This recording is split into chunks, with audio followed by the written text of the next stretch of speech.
Hey everyone! So today I wanted to switch it up a little bit. I've been doing Scottish mythology and folklore the last month or so, and I'm going to switch it up to Greek myth and legends. I had procured several Greek mythology related books, and I've been really into Greek mythology growing up, so I know most of the lore behind it, but not all of it. And there are some nuances to maybe more less known stories or stories that may have been reinterpreted in pop culture. So today I wanted to go over a section in one of the books, the one that I'm going to be using today, if it will let me show it. If not, I'll pull up a picture, but it's Greek myths and legends. And I wanted to go over this section particularly related to wicked women in Greek mythology. And there are there's a section that is more, well, I'll just go through it.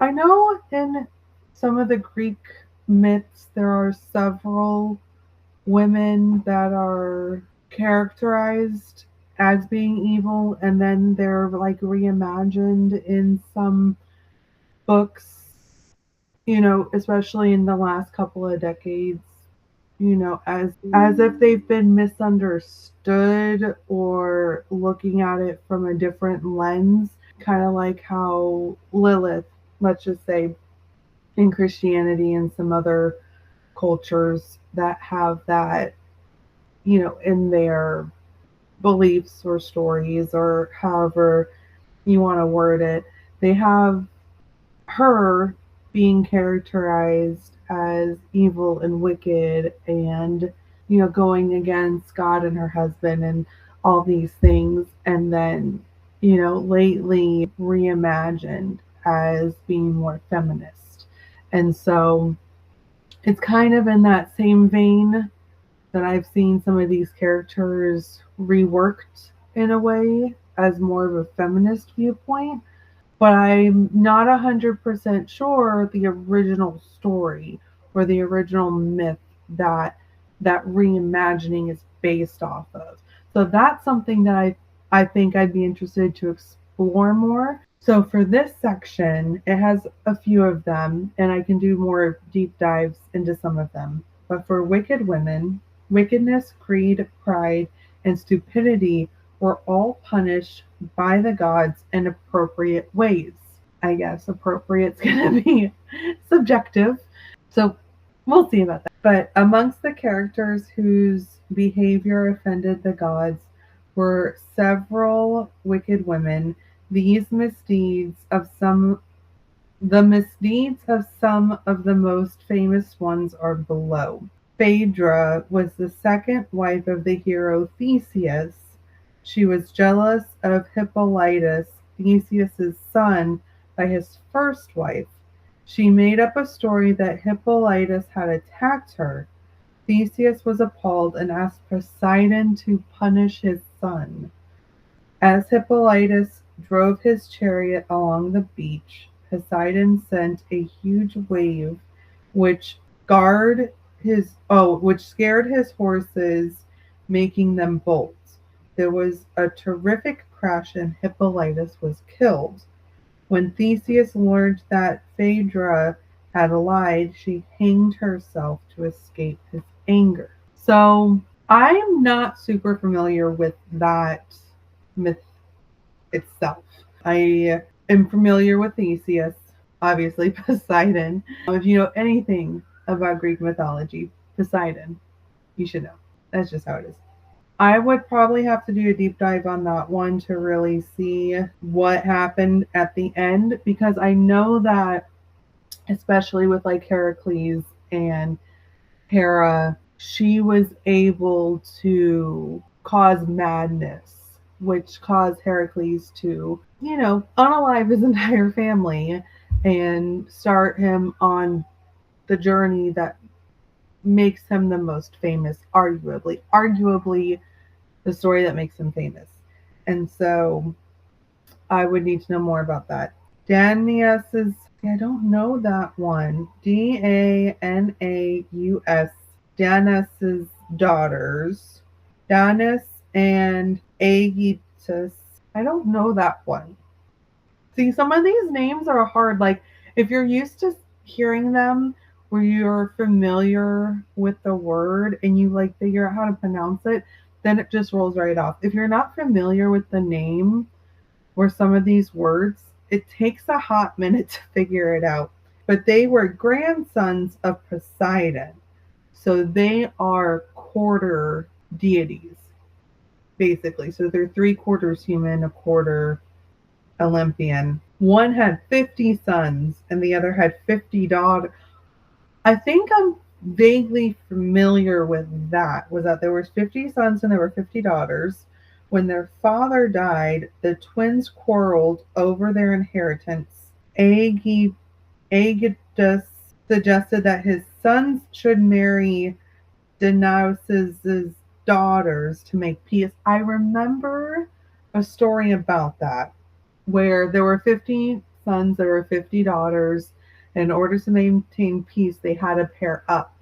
And I believe, oh, I know what's going to happen now. Okay. An oracle warned, so the one with the daughter, the oracle warned him and his daughters that the father with all of the sons planned to kill them. So they ran away. Aegyptus chased them, trapped them in the city of Argos, and starved them into defeat. So the marriages took place, but Danaus gave each daughter a huge sharp hairpin and told them to kill their husbands. All except one of them used the pins. And that was what I remembered, was that there was one out of the 50 pairs that actually wanted to love her husband. Like, she wanted to honor her husband and she wanted to, I had a shadow. It kind of looked like a smudge. That she actually wanted a marriage with her husband. So she ended up not killing him. So he was the only one of the 50 brothers that survived. The murderesses survived, but when they died, they went to Tartarus. So Tartarus is like a prison in the underworld. There's a better way to explain it, but for the purposes of this, if you don't know Greek mythology a lot, it is a prison in the underworld that really sucks. It really sucks. Where they were made to carry water from one place to another in leaking jars so that you could never complete the task. It is a horrible place to be. So there is a lot to unpack in that story of things that you have to know one thing to know one thing to understand the thing in the story or the myth itself.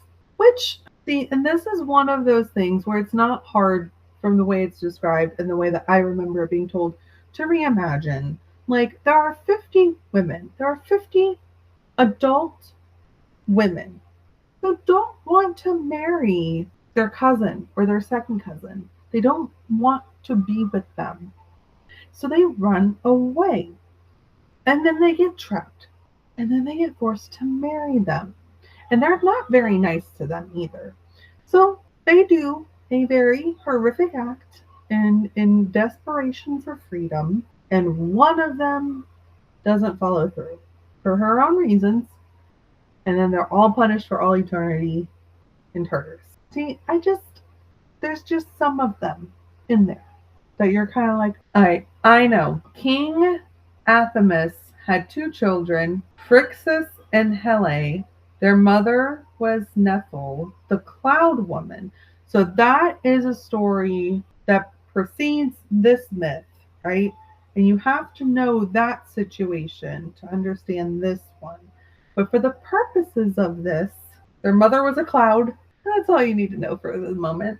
The king abandoned Nephil to marry Ino. Ino hated his children and plotted against them. See, that is a common thread in most of these myths, I feel like, is that the king marries another person, another mother, to mother their existing children. Ino lit a fire under the grain store, which dried the seed up so it would not grow. The crops failed and the people starved.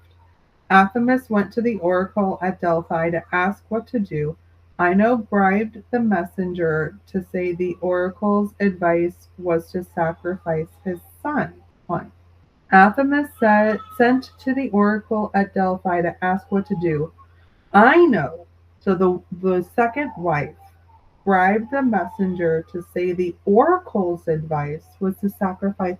Oh, the other thing is you don't mess with the oracle. When it comes to prophecies, you don't mess with them. Just saying.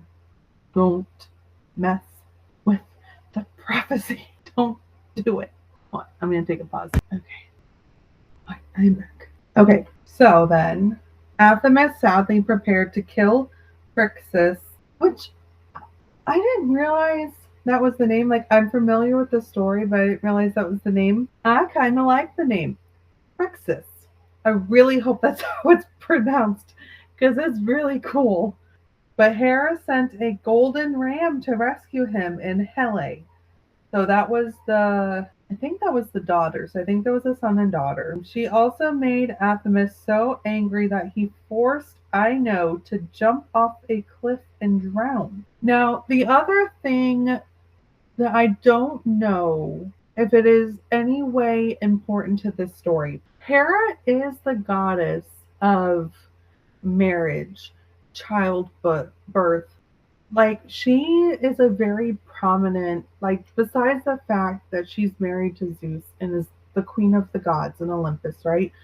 She has some very, like, important roles when it comes to life and womanhood and, things like that. So in some ways, when you have the second wife, and I have to see how many times that would have to be like a whole analyzing of it, of how many times in the stories that have that same thread of like the second wife betrays the husband and the children, like with the children, how often she's involved, because in some ways that's considered a huge sin to her, that she's the goddess of marriage and childbirth and children. That's not okay. Like, she's gonna come at you. You're messing with a deceased woman's children that you married her husband. Like, she has the power to kind of go at you, is my interpretation. I have to get more facts on that, but that's the vibe I get. The ram flew east, but as it crossed from Europe to Asia, Helle fell off its back and drowned. Oh, I forgot that part. The sea was called Hellespont, Sea of Helle, after her. Phrixus landed in Glaucus and sacrificed the ram to Zeus in thanks. Sacrificed the ram to Zeus. Its fleece became the object of a great quest. So, yes, that there's another. Is it Perseus? And I don't know if it's Perseus in the Golden Fleece, or if I'm thinking it's Perseus because of Percy Jackson. I can't remember if I misremembered that or if that was actually genuinely part of the myth. I need to investigate that. I think I'll wait to do that. I'll do that after this. Scylla. So Scylla, I know, is pronounced that way. It's Scylla. Scylla, the city of Megara, and its king Nisus were under attack by King Minos of Crete. Nisus's daughter Scylla watched Minos, right? It's Minos, right? Minos? I think it's Minos. From the city wall and fell in love with him. So they were in Crete, and the king of another city was fighting her father, who's the king of their city. Nisus had a magic lock of hair. As long as it was in his possession, so this was the invading king, his city was safe. Scylla stole the hair, slipped out of the city, and gave it to Minos. Oh, I got it mixed up. Nisus was the father, and Minos was the invading king. Well, that's a big mix-up. So she stole from her father to give the protection to the father's enemy. Oh, that's not good. That's not a good look. Minos won the battle and killed Nisus, but was so disgusted by Scylla's betrayal that he sailed without her. She swam after him, but her father's ghost swooped down on her as an eagle and she drowned. I'm sorry. That one's hard to come back from. That one is. Alright. That one's hard to come back from. Oh, that's not enough light. Alright. That one is hard to come back from. Like, I don't blame him. I don't blame him at all. Well, anywho, I don't know why my video camera suddenly changed so horribly, but I hope you enjoyed that. If there were any particulars that you were interested in learning more about, or oh, that's horrible. Okay, well, thanks for sticking it out with me and going through some of these wicked women from Greek mythology. If you would like any more deep dives into any of the particular myths related to them, or the myths of the myths that lead to these stories, or any of the women or characters in particular, I really want this to be a bookish, like folklore discussion type of channel. So if you're interested in something like that, please consider following me, giving me a like, and letting me know what direction you would like me to go in so I am not going around blindly and with no one to talk to still. So I hope you guys have a great day. Remember, have fun, be safe, and I'll catch you in the next video. Thank you.